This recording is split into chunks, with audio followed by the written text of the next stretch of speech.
Hey, what's up, YouTube? Monasynchro here. Just bringing you an updated blackwing deck.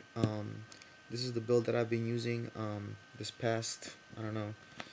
Well, I used this build yesterday at locals, and I went undefeated.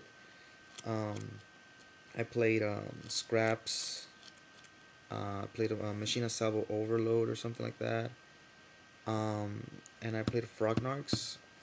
Um, I put another deck. I can't remember what it was. It might have been GB's. I don't know. I don't remember. But yeah, I've been testing this new build out. It did pretty well. So I just wanted to share it with you guys. So start out with the monsters. You run Dark Arm. It's pretty much a staple in Black Wings. I run two Thunder Kings main. A lot of people contradict this, like they don't like it because they're saying that because of Whirlwind you can like screw yourself over, but I guess they're forgetting that Whirlwind's at 1 and you can pretty much play around it. And to be honest, Blackwings need to maintain a lot of control because like obviously Whirlwind is at 1. So you have to make sure that you have beat sticks that can handle special summons and that can stop your opponent from searching from like Sangan or Pot of Duality. Like in this build, I don't run Pot of Duality. Um, I don't, to be honest, like I liked the card and then I disliked it because I feel like you don't really need it in Black Wings. I'll show you a better card that I'm running now that, in my opinion, is way better. So, yeah, two Thunder Kings main is pretty good. Um, three Soroku, they're still pretty much needed. Obviously, the three Shuras, whoops, you need them. They're your pretty much your plus ones all the time. Two Bora, people are using three. I still don't understand why they're using three. Whirlwind's at 1. You're better off using a Thunder King, to be honest.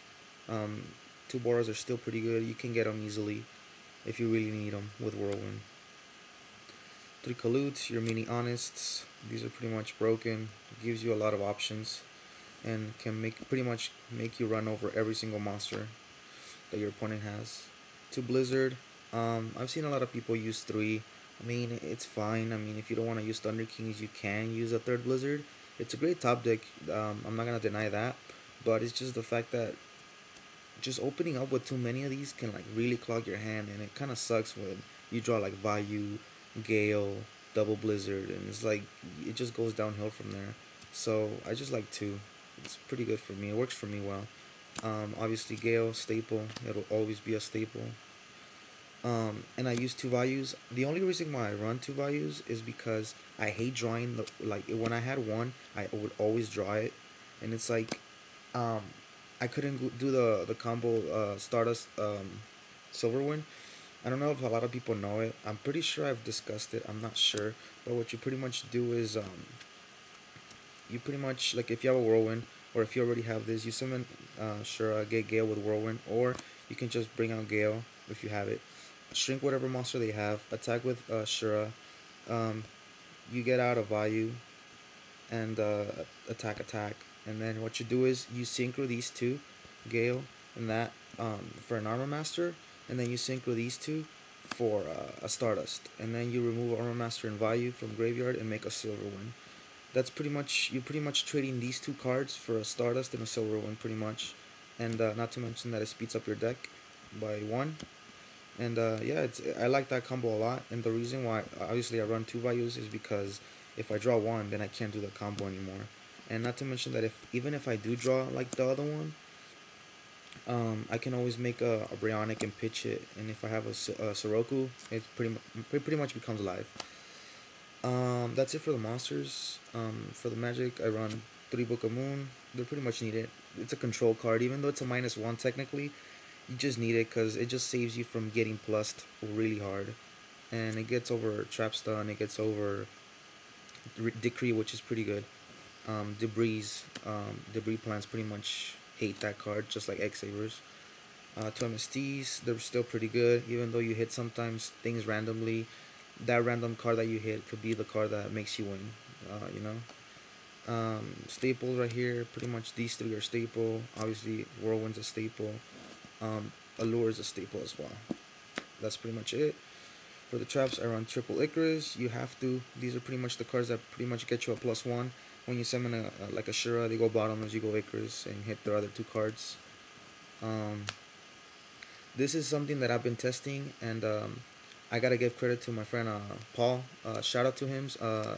His channel is EGB Paul. Go check him out. He pretty much used this card in his build. He went undefeated at GMI last Thursday, and I pretty much got this idea from him, and it tested pretty well, and it's Reckless. I don't know if you guys remember, but Blackwings used to run Reckless, and they were pretty good. I mean, it was a pretty speedy card, and Blackwings, when they obviously didn't have any, like, they had 2 allures, and that was pretty good draw power. But with this, is like it was ridiculous when Gale was at 3, because like you can just go spam everything, and with Whirlwind, it's like you would win so fast. But now I feel like Blackwings need some sort of speed. And to be honest, like, Duality is a good speed card, but it's just the restriction of not being able to special summon kind of hurts sometimes. And it's like, sure you might be able to like grab something good, but like if you're trying to go for game, it just doesn't help you. Same with cards for Black Feathers. It's a card that if you top deck it late game is pretty bad. I mean, you might top deck into a, I don't know, like cards for Black Feathers, and you only have like 1 blackwing, and it's like you're forced to use it. And if you don't draw what you need, you pretty much lose after that. But Reckless Greed is such a good card because it turns into pluses of 1 to 2 to 4, depending on how you chain them.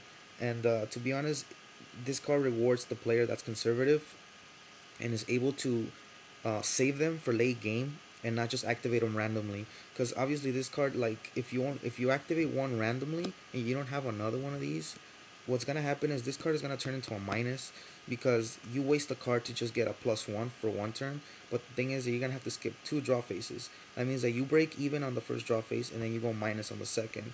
And if you don't have enough control, what's gonna happen is this card is gonna become pretty much dead, and it's gonna like make you lose the game pretty fast. So what you want to do is, even if sometimes you have 2 face down, if you have enough control, you could activate them, but only use them like when you really need to go for game, or when your opponent has like something like a decree and you really need to get, I don't know, like not a decree, like if they have something that's pretty much bothering you, like an oppression, I don't know, something that's really hurting you and you really need to get over it. So Reckless Greeds is a really good drop power card, and it's a better card in my opinion than cards for Black Feathers, because like I said, there's no restriction, and this card allows you to go for game if you draw like a Blizzard, instead of like having cards for Black Feathers restrict you if you draw a Blizzard. And yeah, that's pretty much, I wanted to share that with you guys because I think it's pretty good in Blackwing still. I run obviously 2 warnings. To be honest, warnings, I do feel like they're necessary. It just, the control that they give you is pretty broken. This card against Monarchs is broken. I mean, Blackwings have a bad matchup against Monarchs, Frognarchs, or Formula Monarchs, or whatever you want to call it.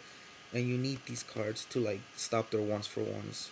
So they lose to this card in Valor and pretty much DD Crow as well. But like I said, if you don't have these, I mean, you can replace them with other cards, but it's kind of hard. Staples here pretty much. What can I say? And I only run 1 bottomless. To be honest, I just don't feel like bottomless is that broken. Debris plants get over it. You can't really do anything against them. Like, you sure they black rose you, but you're gonna bottom as their black rose. That's pointless. And what else? Against Monarchs, it's alright, but they still get a plus off of you, so it doesn't really matter. And to be honest, you can get it with Reckless if you really need it. And I cited the other one, but yeah, that's pretty much the main deck. It's 42, but it's working pretty well. For the start, the Synchro deck pretty fast. 1 Silver Win, 2 Armor Masters. It's pretty much needed. Same with 2 Armor Wings. You don't need 3. 1 Scrap Dragon, 1 Colossal, 1 Darken, 2 Stardust because you can make it, and I set into another Starlight Road, so into a Starlight Road, so that I need another one. Black Rose, Goyo, Brionek, Android, and Catastrophe. That's pretty much the Synchro deck, guys. So yeah, comment, rate, subscribe, and let me know if you have any questions. Just leave them in the comments and I'll answer them. So yeah, I'll talk to you guys later.